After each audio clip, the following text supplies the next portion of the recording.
Ya, website yang terbesar digunakan di Indonesia itu pertama Google, lalu YouTube, Facebook, Instagram, Twitter, WhatsApp, Shopee, dan seterusnya.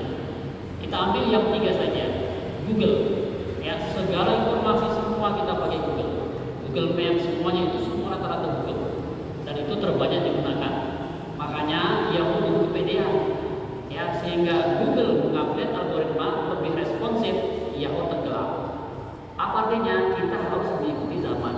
Sekarang zamannya nih, ya, orang viral di TikTok, silakan buat konten di TikTok. Zamannya Facebook Pro, silakan buat di situ. Zamannya orang pakai AI, silakan pakai AI. Ya, jadi tidak ada istilah saya intro terbang malu di depan kamera, tidak ada istilah begitu di zaman ini. Semua ada filternya. Ya, lalu di YouTube, ya, berapa banyak orang sekarang kita lihat tiba-tiba jadi artis karena hasil konten di YouTube. Berapa banyak kita lihat bahkan teman kita di Lombok sudah diundang ke Brownies, ke Trans 7, itu hasil dari konten itu sendiri. Dan kita juga bisa gitu, ya, kita juga bisa melakukan hal seperti itu. Lalu di Facebook, ya, Facebook juga semua rata-rata kita punya, kecuali Gen Z dikit yang punya, karena mereka lebih ke Instagram, ke TikTok, ya, dan lainnya. Itu kalau yang Facebook itu rasa mama orang-orang yang dulu, tapi Facebook masih digunakan. Makanya paling besar orang iklan itu di Facebook, ya. Kebanyakan bisnis-bisnis itu orang iklan di Facebook, baru ke Google, ke YouTube, dan ke TikTok Ads dan ke IG Ads. Ya, apalagi Facebook sekarang sudah kerjasama, sudah satu dia dengan IG, punyanya Mark Zuckerberg.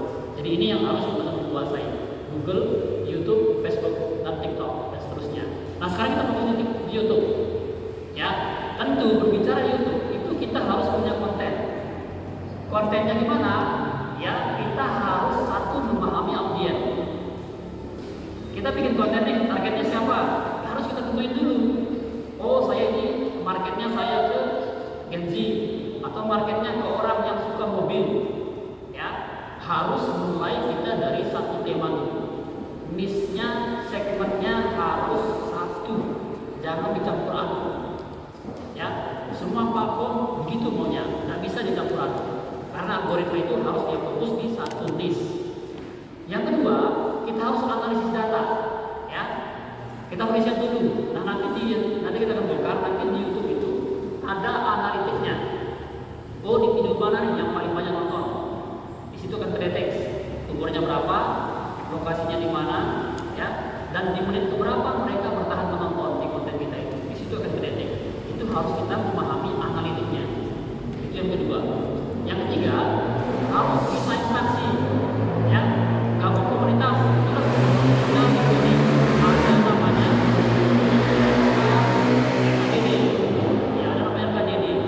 Nah, disitulah komunitas kita. Di situ kita saling support, saling berbagi bagaimana cara bikin konten, cara bikin hooknya, cara bikin skripnya, cara hubungin dia jadi afiliator seperti apa, cara daftar adsense-nya, dan seterusnya. Nah, itu penting dari komunitas itu. Ya, ini 3 kita harus memahaminya. Ya, harus kita fokus satu tema, harus kita analitik datanya, dan kita gabung komunitas. Yang berikutnya, kita ciptakan konten yang menarik dan berkualitas.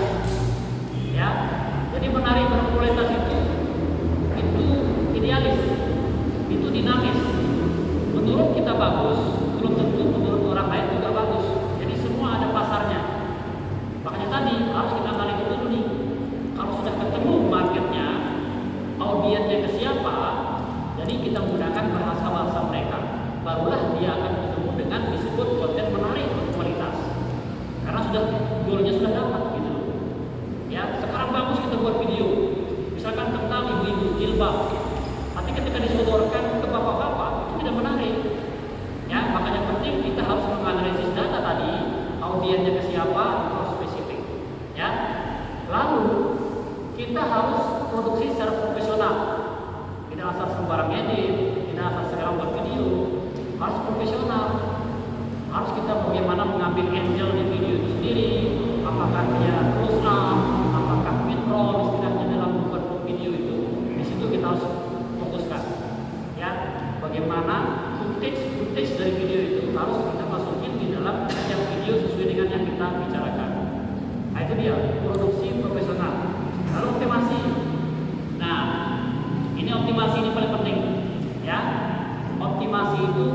mempernak-pernik video yang kita upload, mulai dari mengisi deskripsi, judulnya, tagnya, itu disebut optimasi. Kita relevansikan mereka. Jadi platform itu rumusnya harus relevan, ya, judulnya sama, terus deskripsinya harus sama, tagnya juga harus sama, dan produk yang kita jual di CTA-nya itu harus sama juga. Itu disebut dengan relevansi. Itu disebut dengan optimasi SEO-nya. Ya, nah ini jarang dipakai sama teman-teman untuk optimasinya. Dari 3 ini adalah hal paling penting. Yang terakhir ini adalah yang paling penting. Percuma konten bagus, ya, hasil meditnya bagus, tapi ketika tidak dioptimasi, itu dia akan masuk di algoritmanya. Ya, jadi harus eksekusi. Ya, disebut dengan SEO. Apa itu SEO? SEO adalah Search Engine Optimization, mengoptimasi hasil penelusuran media itu. Nah, itu yang kita sebut dengan optimasi SEO. Ini konten yang menarik. Lanjut, kita membangun strategi pemasaran yang efektif. Nah, artinya di dalam thumbnail yang keterkaitannya dengan desain grafis kemarin, disitulah pentingnya pandangan pertama. Ya, yang dah hadir kemarin ada?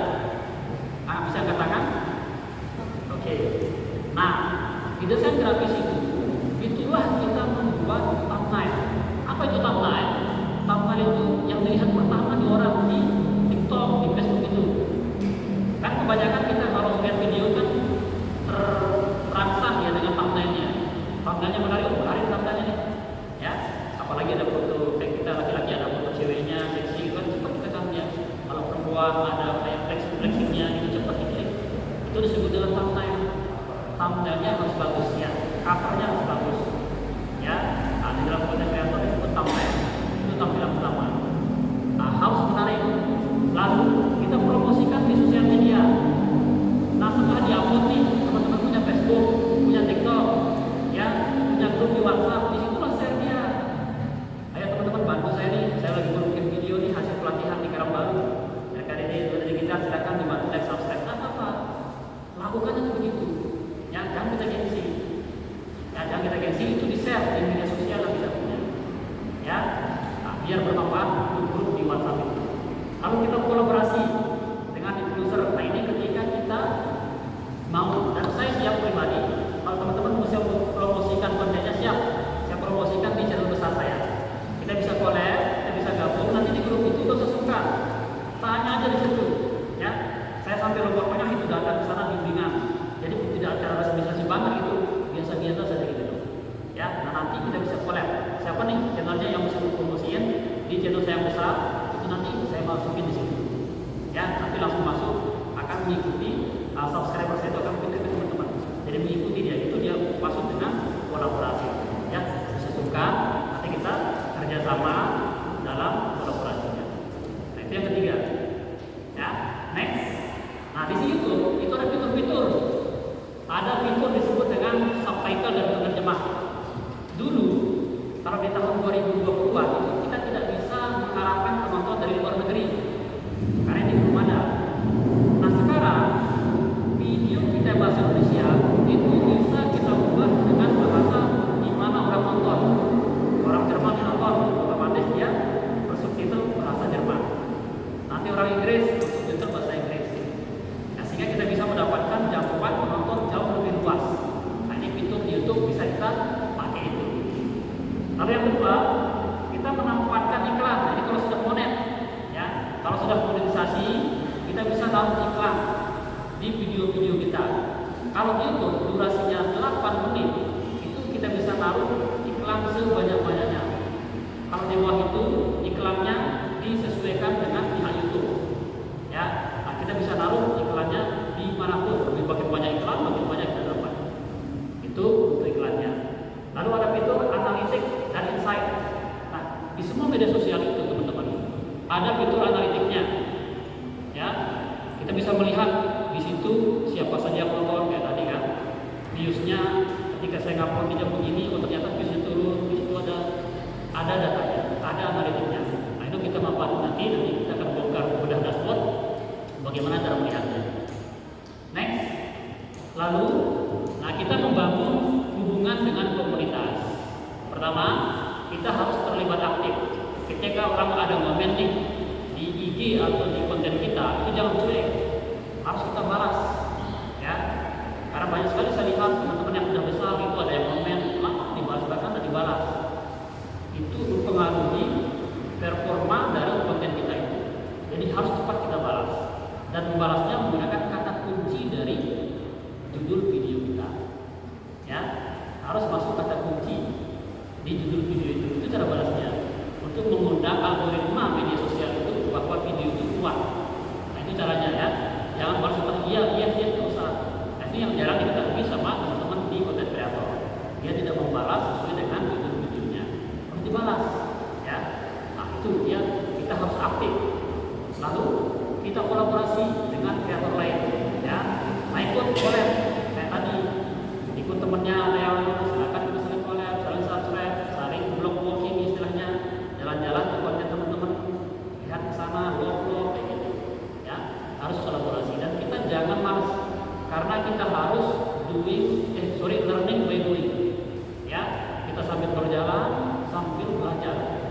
Jadi konten kreator itu dia tidak expert sebenarnya, tapi dia rajin mengikuti konten-konten yang sejenis, melihat referensi ke konten-konten lain.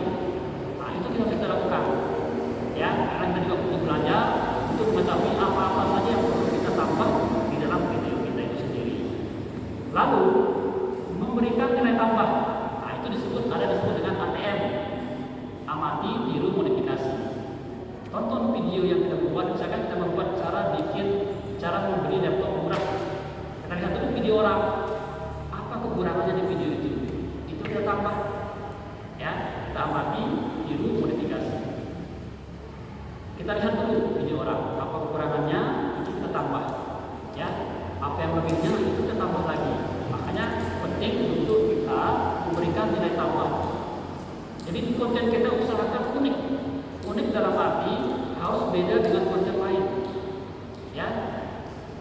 Konten lain cara penyampaiannya, atau ada hadiahnya di situ, ada giveaway-nya atau ada bonus-bonus bukunya kayak gitu. Nah, nanti di grup kita itu, nanti yang masuk grup silakan masuk. Kami akan setiap hari membagikan ebook di situ, buku tentang konten kreator ya. Kami akan bagi di situ sebagai referensi untuk teman-teman belajar untuk meningkatkan kreativitas di dalam dunia konten kreator.